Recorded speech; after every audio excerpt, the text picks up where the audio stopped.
Okay, friends, today I'll be talking on AMR, a silent pandemic, time to think sensibly. So what the AMR is and what is this, why we call it as a silent pandemic, and what are the measures that we have to take in order to control and measure this pandemic in next couple of years. I'm Asad Khan, a professor of microbiology in biotechnology department, working on AMR for last 20 years. And so I'll share some of my experience and earlier data with what we have produced. This is the slides which I am showing on one of the recently published Lancet report published by Murray et al. September 2024, where they have shown compare the data of 2014 to 2024 in last 10 years. And according to this report, almost 39 million people will die in next 25 years or by 2050. This is slightly, you may call it disparity, but I think it's not disparity. It is because of the data collection procedure. In 2019, the data says that 4.95 million people were dead because of AMR, and attributed to specific bacterial AMR was almost 1.27 million. Whereas it goes to 2021, it's slightly dipped. But now it is expected, based on the post-COVID scenario, it is supposed to be 8.2 million people will die by 2050, and 1.91 million, almost 2 million people will die attributed to specifically bacterial infection or bacterial AMR. Now, this is a slide where, again, this is from the Nature commentary published in Nature based on the Lancet recent report, where they talked about the pediatrics death and neonatal death based on the AMR, and especially bacterial AMR. And based on this data, neonatal and post-neonatal of age 1 to 4 to up to 70 years, what the prediction of their data says that in the age group of 65 onward or 70 years, the death rate will be increased. But in case of neonates or the age group of below 5 years, they're supposed to the reduction in the age death rate because of AMR.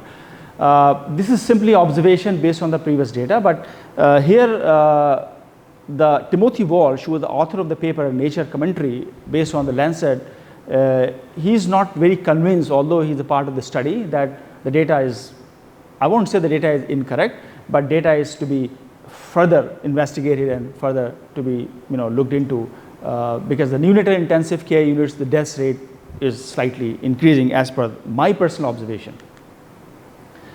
Now, again, WHO reported that these are the 4 microorganisms or 4 bacteria. They are the priority pathogens. I mean, priority pathogens means carbapenem resistant A. baumannii, 3rd generation cephalosporin, enterobacteriales, and the rifampicin resistant tuberculosis and carbapenem resistant enterobacteriales. So these are the priority pathogens declared by WHO in 2024. Almost same pathogens declared are reported in the Lancet report by 2024 as aureus, baumannii, E. coli, K. pneumonia, that is Klebsiella pneumonia, and S. streptococcus pneumonia, and P. aeruginosa, Pseudomonas aeruginosa. And 6 pathogens attributed towards 0.1 million AMR burden in 2021. That's a big number. Now, what are the challenges faced by the low and middle income countries? So the fragmented health system is one of the major challenge. Then inadequate intensive care unit is another big problem. Overcrowded ICU staff shortage, these are another problem. And inadequate universal access to WASH. WASH is basically, again, given the terminology by WHO, is called water, sanitation, and hygiene, which has to be taken into consideration in the lifestyle. Few trained infections for preventions and controlled personnel. So there's a scarcity and lack of trained personnel, underdeveloped microbiological capacities, and limited access to antibiotics, which is one of the major reasons of this spread of AMR. Now, if you look into the One Health approach, which is the major thrust nowadays by AMR experts, that it is not only the human which are causing the spread of the AMR, but the animals, livestock, environment, which covers like water, sewage water, hospital sewage waters, and others. All these things together are causing the spread of these ARGs called antibiotic resistant genes, and that is the main cause of the drug resistance spread. So this is how the connection made between human and environment, and then therapeutics are antibiotics and therapeutic agents to humans as they consume, and when it come to the feces, and again through soil and surface waters and through others, they get contaminating the livestock, and livestock again release the feces into the environment, and environment again. So this is kind of a circular cycle for the spread of AMR in the system, and we call them as the One Health approach. This is the human environment. This is the more pictorial presentation, how it discharges the waste, and the waste is being utilized by even the plants and agriculture fields and animals, and ultimately it is all like connected between the spread of AMR and the growth of the bacterial population. Now, keeping that in view, my lab is basically focusing on one of the most thrust area on AMR for a couple of years, almost more than a decade. My focus on surveillance, that is metagenomic and whole genome sequencing, is one of the most latest technologies we are using. Then mechanism investigation at genomics and proteomic level to understand the pathways and others, and then also looking into the interventional approaches like nanotechnology, designing vaccines, and PDT is one of the most recently acceptable therapeutic approach, where the PDT was laser light is used to treat patients, and then CRISPR-Cas, a gene editing system. So these are a few things that we are working on, and but the main focus of my lab is on AMR control, both exploring the mechanism as well as the intervention. Now, we don't have much time to discuss the detailed comprehensive data what we have done in last few years, but I think it is always good that to go, these are all published data from my lab. You can go through some of the most important thing I can explore here. This is 2014, the medical journal, that is the Medical Microbiology. We published the NDM4 discovery, and this NDM4 discovery was the first NDM variant from Indian setting we discovered, and that was published in 2014, discovered in 2014, and later on the variants will evolve, are evolved in, like today we have like more than 64 different variants all across the globe. This is the work that we published recently in 2024, where we talked about the whole genome analysis of the colicin resistance, Klebsiella pneumoniae, Pseudomonas, and other bacteria. Colicin resistance is one of the major issue now, because colicin is the last resort of antibiotics, and in the colistin, I think after colicin we don't have any drug available to treat the patients, and still we are looking for some new therapeutic approaches in the absence of colicins when the colicin resistance develop in a patient. So if a patient is having colicin resistance, almost cannot be treated, are difficult to treat with using the antibiotics. So we try to get a sequence of the whole samples of these colicin resistance from the JNMC Medical College, and ICU samples and some of the ICU samples, and we found a very, very interesting strains, ST147, ST225, and 235. These are the virulent strains of the Pseudomonas aeruginosa, and we explored their ARGs, what are the drug resistant genes which are present in them, and these resistant genes are responsible for the resistance in colicins, and co-resistance genes are also infections also cause the problem in the patients having this kind of a resistance mechanism. We also focus on exploring the MCR 9.1 and MCR 10.1. These are the again reported from the metagenomics data we explore, and then we talked about the 5.1 MCR gene. This 5.1 MCR gene is basically gene which is basically first we identified in a Indian setting. Then we discuss about coexistence of the NDM1 and blind NDM1. So my lab is basically looking the surveillance and looking the epidemiology of these resistant markers, and we found that the coexistence of NDM1, which is one of the major carbamidase producers and causing the resistance against the most of the carbapenem resistant genes, along with the VIM1, which cause the most severe resistance patterns in case of the bacteria. This is a report published in several dailies in 2014 based on my NDM4 discovery.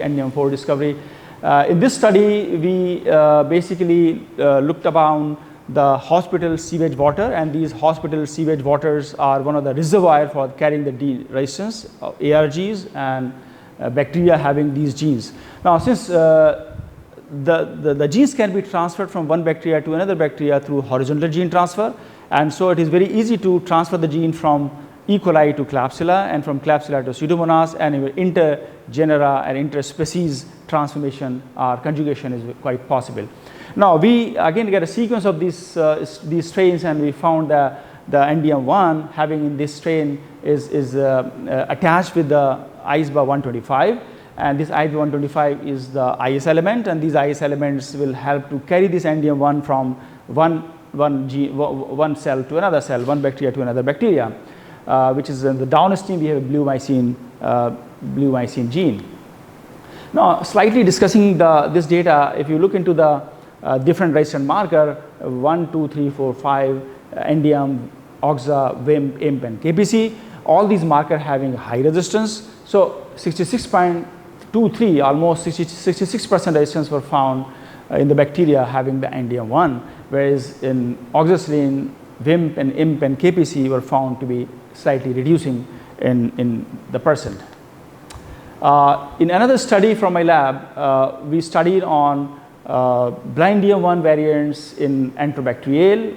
Earlier it was called as Enterobacteriaceae, now we call it as Enterobacteriale from the NICU, Neonatal Intensive Care Unit, because NICU is my main focus because the death rate in neonates were increased a couple of years back, so we focus on the infections rate and non-treatable state of neonatal patients. And we found that we got all these E. coli, Klebsiella, Citrobacter. So number of different bacteria were found in these and having the different markers NDM1, 4, 5, and 7. So all these variants of NDM were found in these neonates, neonatal infections, and having different bacterial species and genera were observed. That is one of the surveillance studies we found that. Now, just look at the MIC values. We've got 3 strains showing the data of 3 strains in which the MIC values, if you look like against imipenem and meropenem, MIC goes to 256 microgram per ml, very, very high MIC, whereas the susceptible range is not more than 0.5 to 1 microgram per ml. So it's a several hundred folds increase MIC were found showing the very, very high resistance. Moreover, the other antibiotics like ceftriaxone and cephalosporin generation 1, 2, 3, 4 generation antibiotics we found like 1024, even more than that sometimes. So 1024 microgram per ml MIC were found against these drugs. So these are very, very highly resistant strains were observed in this case. Now, this is in another study we found very rare strain we call Serratia lepagis, very rare strain in NICU, and this strain is carrying very, very high resistant markers like imipenem against imipenem, meropenems, and then ceftriaxone, fluoxetine, and then cefapime.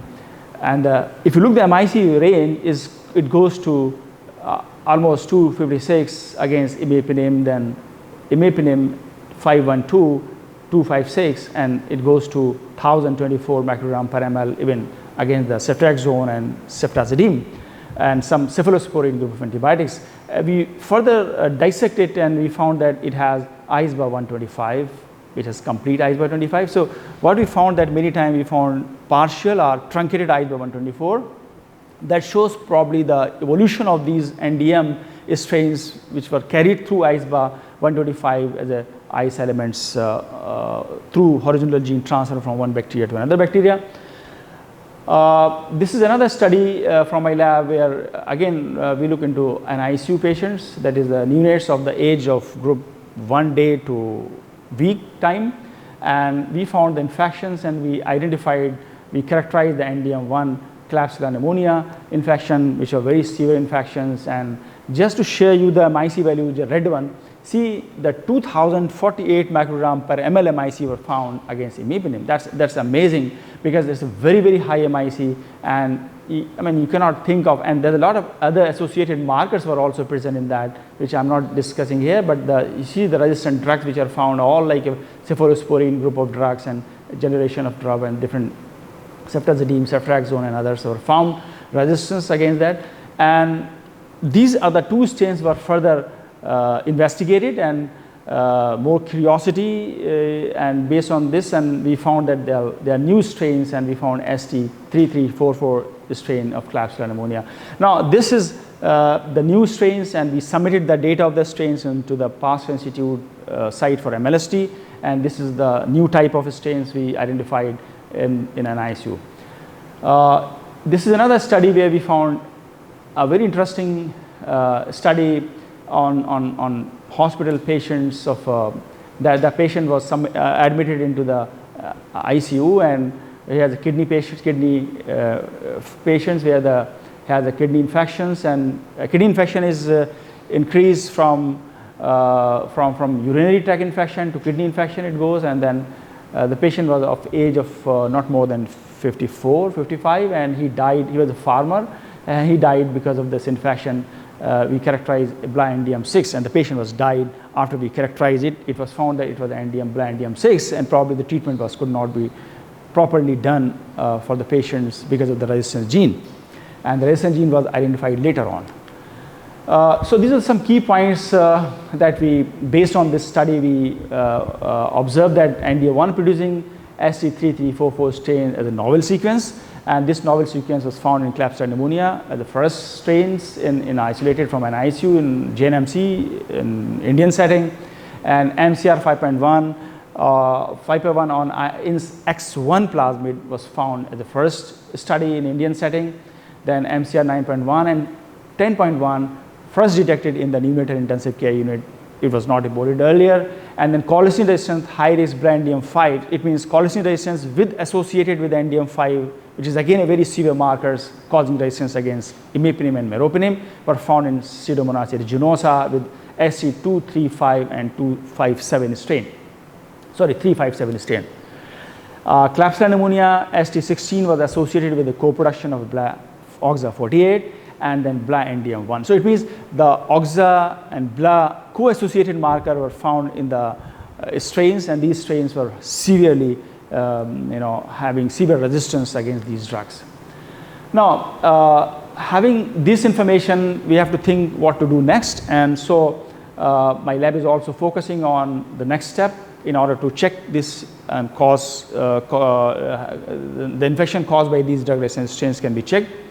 And this is again data taken from the Lancet published report that almost 92 million people can be reversed or can save the lives if we improve the quality of health by providing the good infrastructures and by earmarking the funds to the good diagnostic kits, diagnostic tools, detection tools, and affordable and improved diagnostic capacity can be increased. We should also improve the quality of drug, right? Quality of wash, that is we call water, sanitation and hygiene. So if we take into consideration all these things, then probably we can revert back the number of patients or number of persons dying because of AMR or microbial AMR especially, that is the bacterial AMR, by having this control. Now, so keeping that in view, we are trying to explore certain mechanism in order to find some drug targets so that we can think of some new antibiotics or some new molecules that can mitigate or that can stop or that can check the this kind of drug infection caused by resistant strain. So we have performed certain proteomic studies, and these proteomic studies will explore us, and that MLTG gene was found to be one of the cause of the biofilm formations, because biofilm is another resistance mechanism and causing the drug cannot affect on the different bacteria because of the formation of biofilm, microbial biofilms or sometimes microbiome biofilms, but the MLTG gene was found to be responsible for that. So what we did, we are trying to clone and express these MLTG genes and look into the if we can design some inhibitors against that markers to think of some future drug candidates. This work is going on. Moreover, we also explore a very interesting Pseudomonas aeruginosa, one of the gene we call FAP operon, and this FAP operon is responsible for the infection, especially lung infections, and we proved that through our study on animal models. And what we did, we take this FAP operon and we just knock out the FAP operon. It has 8 genes carrying operon, and FAP-D, FAP-C, FAP-A and B, and FAP-D is responsible for that formaldehyde formations. And then what we did, we just knocked out this FAP, and then we have a strain with FAP overexpressed and knocked down a strain, and we infect into the animal model, and this animal model was showing very severe infection caused by these Pseudomonas aeruginosa with a high or overexpressed FAP strain, because FAP is the basal mechanism which is present in the genome. What we did, we take the basal mechanism and then over and above we transform that through plasmid, and then we overexpress the FAP protein, and there's 4 FAP proteins causing the severe infections, and we published this data is last year in genomics and proteomics of the ASM journal. Then we have another approach of nanoparticles, or nanoparticle based drug resistance control, and we have done a lot of studies on nanoparticles. But recently what we have shown that the moist heat synthesis of magnetic EGG, EGCG approach, in which we have taken the magnetized nanoparticles, and we can control these magnetized nanoparticles by using the slow release of the drug at the site of infection. So we have developed this technology, and this is somehow working well in vivo system also, because we have used the animal model, and this was also published in last in ACS Omega. Then we are also taking the papers published in Biomaterial Advance, where we have shown the release of this drug into the gut, and we have taken the gut microbiome, we sequence the gut microbiome through metagenomics, and then we end up with the release of these nanomaterials in the guts, and its gut is being changed, and it has been kind of dysbiosis takes place in the gut. So that is another approach that you can control the gut microbiome by using this kind of approach. Another very interesting area where my focus is inhibitors and vaccines. Recently moving to the vaccines. In inhibitors, we are using the beta-lactamase inhibitors. In beta-lactamase inhibitors, because so far what the market we have found that amoxiclav and other clavulanic acid, they are the basically lactam beta-lactam inhibitors and beta-lactam base inhibitors. What we are planning is to non-beta-lactam inhibitors, so that the possibility of resistance against these beta-lactam ring is not there. Whereas in the available beta-lactam inhibitors in the market, they are having the beta-lactam rings, and these beta-lactam rings again can be chopped off by overproduction or overexpression of the several enzymes like beta-lactamases, especially carbapenemases and imipenem degrading enzymes and meropenem degrading enzyme. So keeping that in view, we are trying to screen through virtual screening, we try to screen the all kind of molecules from the different databases, and my main focus is on the FDA approved databases, because FDA approved databases, the drug which we already passed through several stages can be used if we effective against these beta-lactam inhibitors, and then we can use. So we have based on that, we have done a lot of work on efficacy of novel combination of antibiotic against multi-drug resistant strains. We publish here, and then we have a non-active site mutations to identify what exactly the positions of these NDM where we can target the inhibitor, and then broad spectrum inhibitors, we ABC multi kind of a broad spectrum multi-enzymatic like ABC type of beta-lactamases, and these inhibitors can work against all kind of inhibitors like ABC type of inhibitor like NDM1, CTXM, SHV, AMC, and it works very well. This study was also published, but this is an in vitro study, so we have just taken the protein, we clone the protein, express the protein, and then we do a lot of kinetics in that case in such kind of studies, and this kinetic data tell us yes, having the production of the enzyme is inhibited and so the drug is available for the effective. But when you suppress the production of this enzyme, drug is it can kill the bacteria, whereas otherwise it will not kill the bacteria, it will be degraded by the enzyme itself. So this kind of studies is going on. And then we have also designed some multi-epitope vaccines candidates, and the idea here is that to look into the multiple virulent factors. So these are the therapeutic type of vaccines, and these multi-epitope vaccines will work to multiple virulence factors which are present in the bacteria. So bacteria causing such infection in the human system, if given a vaccine, so therapeutic vaccine, it can work well, irrespective of whether they have resistance against the drug or not. Because in this case, antibiotics need not to be used, vaccines will work. So this kind of studies is another going in my lab, and I have so far developed several vaccine candidates, at least multi-epitope vaccine candidates, which are not yet tried in the animal model, which we are planning near future. And this is again some of the papers we publish on inhibitors and broad spectrum inhibitors and broad spectrum molecules which can work on multiple markers like NDM, SHV, TEM, CTXM, and AMC. And these markers can be somehow controlled if using these inhibitors. The combination of the antibiotics with these inhibitors will work well, just like the other drugs are available in the market. But since these drugs are also getting resistant against these bacteria because of having the beta-lactam ring, so we have developed a hypothesis with the divide of beta-lactam. We call them as a non-beta-lactam broad spectrum inhibitors, which work well. Well, this is another study of the same kind where we design inhibitors against NDM and its variants, endemic. So we got multiple variants of NDM, like we have more than 7 or 8 endemic variants in Indian system so far discovered, NDM 1, 4, 5, 6, 7, and some more recently are on the way to discover.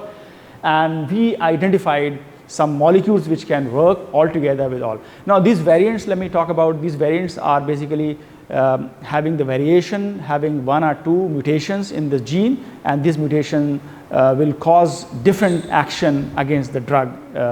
So we try to block these enzymes not to act on the drug. So we also work on repurposing FDA approved, as I have just told you earlier. So we try to repurpose the already available drug, the drug which is used for other like ailments like pain and Alzheimer's and others. So these molecules can also be used to, because these are somehow approved molecules from FDA. So we do not have to worry about much to get it approval if we somehow successfully perform these experiments in our preclinical trial, at least in animal model. Now, quickly, I'll just take some time on PDT. PDT is photodynamic therapy where the resistance chances are very, very less, or not at all, because the basis of the PDT is on the ROS generations, and this is type 1 and type 2 PDT. So we are using the different PS photosynthesizers to give to the infection site and then give the laser light. Now, moreover, we also use the LED. LED has an advantage that it has a range of light from red to blue, so we can easily work on these systems without having the very specific laser light if it is not available, because it depends on what kind of a PS photosynthesizer we are using. If we are using like photosynthesizer which can excite at a blue light, so we can't use a red light, so we need to have a red. So suppose if you have like curcumin, you can use a blue light or red light, or if you're using some other like methylene blue, then again you have to have a very specific laser light to be required in order to excite it and cause the regeneration of ROS to kill the bacteria. So the basic mechanism behind that is the ROS generations and the control in a controlled manner. So, but the ROS generation not to the extent that it will kill the cell. So we have also tested with all the conditions. We tested the cell lines like different Heckard cell line, because mostly we work on the topical infections, so we work on a skin infections. So we use the Heckard cell lines to check, and we found that this kind of a doses which we are giving to the bacteria are not at all affecting the Heckard cell lines, so it is safe. Moreover, we also test them into the animal model. The scientific report paper we have shown, and this work is already patented. And now we are moving toward the human trial, and ICMR has given me the permission to go for human trial. And the human trials, we have got at least 18-19 patients we have already treated, and they are having very good responses, because it is also regenerated. In this case, the tissues are also regenerated, as well as the infection is gone in early stage. And we are basically using the highly drug resistant strains which are in my lab, and these drug resistant strains are used to cause infections, and then infection was treated by PDT technology. So this is another area we're working. So this is again, we are looking into the CRISPR-Cas for combating AMR. And in this case, this is basically gene editing technology where we use the approach of CRISPR-Cas9 editing of the biofilm genes. And here the target is the biofilm genes. So we have done on E. coli and other bacteria where we, this is all done in vitro system. We have not used in vivo model so far, but we have shown that by inhibiting biofilm genes, the infection can be controlled easily. So CRISPR technology can also be used in order to produce the strain. The idea behind this is that basically the probiotic strains which can cause control the dysbiosis into the gut, which is causing natural way, and if having the engineered CRISPR-Cas strains having non-toxic strains and non-pathogenic strains can be used, causing the probiotic, using as a probiotic into the gut, and moreover, this CRISPR-Cas mechanism can also be transferable through conjugation, normal conjugation process, natural conjugation process, so it can also work well in the gut as we have shown as in vitro model. Well, probably the last few slides where we are looking into, so far what we have talked about is the severity of the infection and severity of the problem, that is AMR, ARG's productions and ARG's spread through different manner. And here what to do, how to combat the AMR antimicrobial resistance is basically a couple of things like rational drug use, infection control prevention, then we have antimicrobial surveillance to know what kind of a drug resistant genes are being spread, ban on OTP antibiotics, and educate, motivate people not to stop not complying drugs and stop taking drugs over the counters. Research and development, drug vaccines should be more strengthened than immunization coverage, whether it is a therapeutic vaccines or prophylactic vaccine. A WASH, that is hand hygiene, standard treatment guidelines should be given to the physicians to stick on the one guidelines. New AMR programs to be launched, AMR committees should be framed, and then essential drug lists, increased collaborations. So these are the things that we can control the AMR.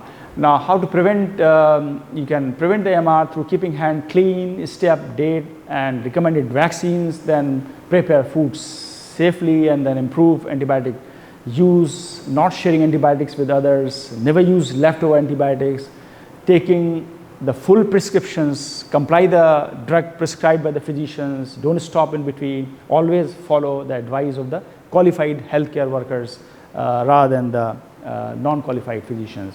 And this is the state level policies like WHO, CDC policies, then AMR stewardship, then strategies for AMR prevention, control use of antibiotics, social and religious responsibilities, community and clinical pharmacist responsibilities, then hospital pharmacist responsibilities, and then responsibilities of academia, students, social awareness campaign. So all these things at the state level policies, and the earlier one was the personal level things should be there. And I think this is all about what we are talking about. So these are my students who contributed to what the work we have discussed, and many of the students are working on the antimicrobial resistance in my lab, CRISPR-Cas, nanotechnology, and I cannot name all, but I think they are all students. These are on the top list. They are all outgoing students which we basically graduated from my lab, and they are all across the globe working in different laboratories. Thanks to all the funding agencies, grants who are supporting me. So these are the grants we have already received, and these are the ongoing grants from DBT, ICMR, BIREC, and NNP, BIREC, National Network Programs, and BIC grants. So all these grants are supporting me to get this work done. With this, thank you very much.